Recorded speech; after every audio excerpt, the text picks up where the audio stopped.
Selamat datang adik-adik yang terkasih.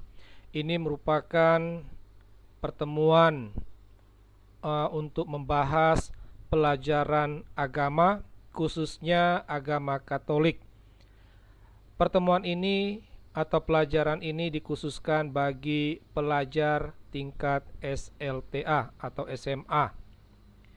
Nah, pada pertemuan pertama ini kita akan membahas tentang arti dan makna gereja. Ini merupakan materi pertama dari bab 1. Sebelum kita membahas lebih lanjut, kami mohon dukungannya untuk mengklik tombol like-nya, tombol subscribe, dan juga loncengnya. Pertama-tama harus diketahui bahwa gereja di sini tidak sama artinya dengan gedung, ya. Memang kita lihat, oh itu ada gereja, selalu dipahami dengan gedung, ya. Tetapi dalam pembahasan kita, gereja itu tidak semata gedung, tetapi gereja itu adalah umat. Ada beberapa makna yang bisa disampaikan di sini. Yang pertama, gereja itu dilihat sebagai umat Allah. Selain itu, gereja juga dilihat sebagai keluarga Allah. Gereja sebagai persekutuan terbuka, atau gereja sebagai tanda dan sarana keselamatan dari Allah. Yang terakhir, bisa juga dilihat gereja sebagai kumpulan orang yang dibaptis. Masih banyak kalau kita mau runut lagi ke bawah. Nah, pada pertemuan kita ini kita hanya fokus kepada dua hal, yaitu gereja sebagai umat Allah, gua, dan juga gereja sebagai persekutuan.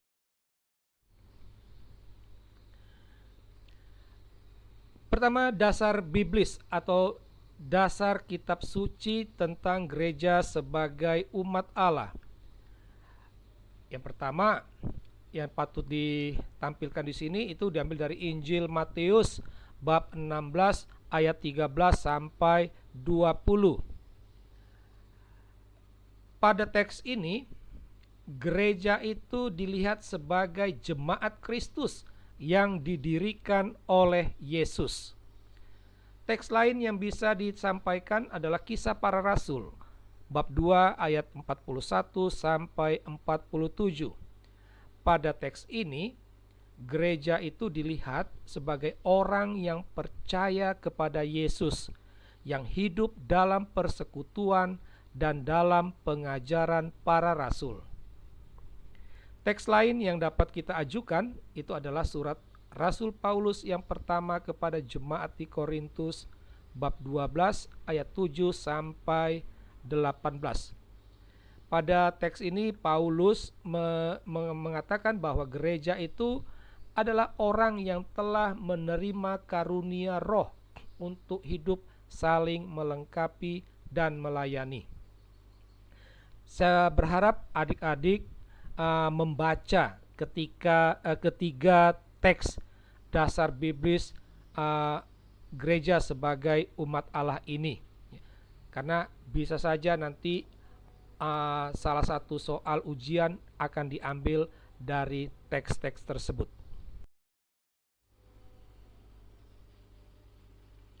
Nah, sekarang kita coba melihat makna gereja sebagai umat Allah. Yang pertama, gereja rencana Allah untuk menyelamatkan manusia. Dulu Allah ingin menyelamatkan semua orang melalui bangsa Israel. Tetapi karena bangsa tersebut menolak Yesus, maka rencana keselamatan Allah itu terjadi lewat gereja. Kedua, Roh Kudus yang menguduskan gereja. Roh Kudus ini menyatukan orang dalam persaudaraan dan menguduskan mereka. Ya. Maka kita kenal gereja itu kudus, ya karena Roh Kudus yang menguduskannya. Yang ketiga, gereja maknanya sebagai tubuh mistik Kristus. Ya. Orang Kristen adalah anggota tubuh mistik Kristus. Yesus sebagai kepalanya dan kita sebagai anggota-anggota tubuhnya. Demikianlah 3 makna gereja sebagai umat. Nah, bagaimana kita menghayati pemahaman konsep gereja sebagai umat Allah ini? Yang pertama, kita harus bangga karena sudah berada dalam rencana keselamatan Allah. Tetapi kita juga harus mengajak orang lain yang belum masuk dalam persekutuan gereja agar mereka juga dapat diselamatkan. Selain itu, kita harus hidup dalam kasih agar terbangun persaudaraan. Sangat ironis kalau kita yang sudah berada dalam rencana keselamatan hidup penuh dengan pertikaian, tidak ada kasih. Nah, itu bertentangan dengan spirit gereja itu sendiri. Yang ketiga, kita harus menghidupi karunia roh yang kita miliki untuk membangun gereja. Kita tahu bahwa masing-masing kita mempunyai karunia roh. Ya.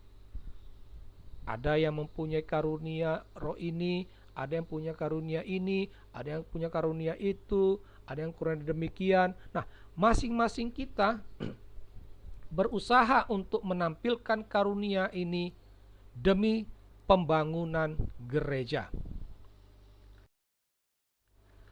Nah, tentang gereja, ternyata terjadi perubahan, ya, perubahan model, ya. Memang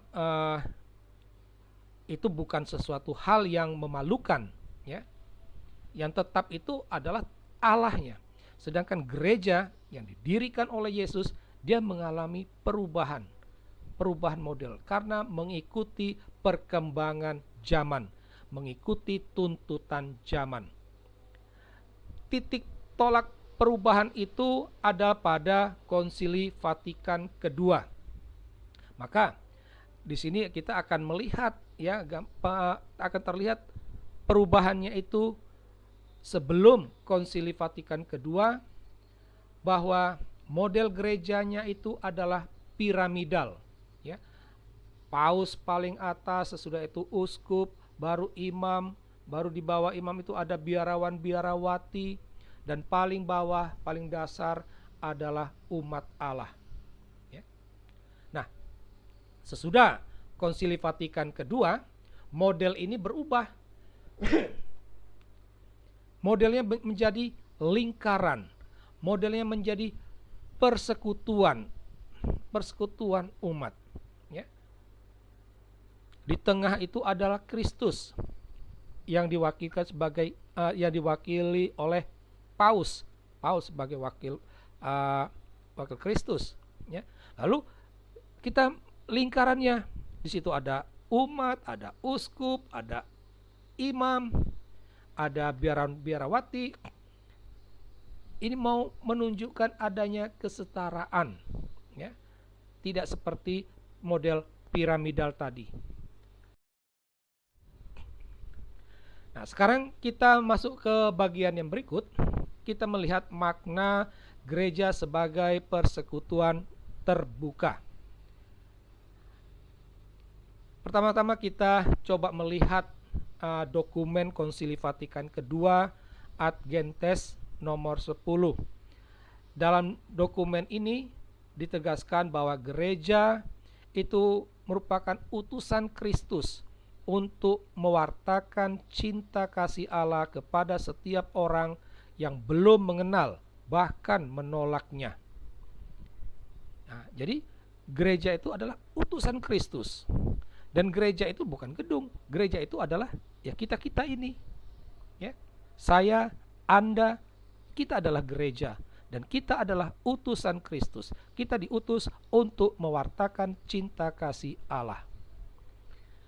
Nah, selain itu kita dapat melihat dari Kisah Para Rasul bab 4 ayat 32 sampai 37.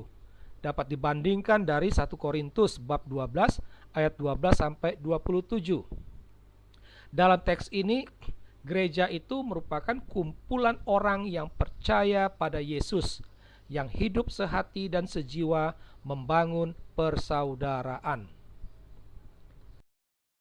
Nah, bagaimana kita menghayati gereja sebagai persekutuan yang terbuka ini?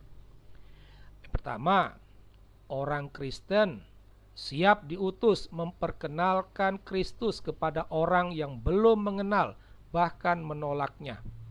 Ini tugas kita. Orang Kristen siap menerima dan melayani setiap orang tanpa pandang bulu. Orang Kristen tidak boleh memaksakan kehendaknya kepada orang lain. Orang Kristen harus siap menjadi martir. Nah, inilah bentuk penghayatan gereja sebagai persekutuan terbuka. Berarti kita, saya, Anda, ya, kita adalah persekutuan dan memiliki keterbukaan. Maka kita terpanggil untuk memperkenalkan Kristus. Namun ingat, kita tidak boleh memaksakan kehendak kita, ya. Kita hanya mewartakan saja. Apakah mereka menerima atau tidak? Ya tidak masalah, itu urusan dia. Dan kita harus siap menjadi martir. Ya. Oke. Yang bisa saya sampaikan kepada teman-teman untuk pertemuan yang pertama ini, kita telah melihat arti dan makna gereja. Saya sangat berharap agar teks-teks kitab suci yang tadi ditampilkan, pulang kalian ambil kitab suci, membaca teks-teks tersebut. Apa yang saya sampaikan ini hanyalah merupakan gambaran umum saja. Lebih jauh tentang materi kita ini dapat dibaca pada Budak Bangka Blogspot. Ya. Kalian bisa lihat di sana, bisa cari di sana materi, arti dan makna gereja ini. Oke, sampai di sini saja pertemuan kita. Akhir kata, 2-3 batang kayu, kami ucap thank you.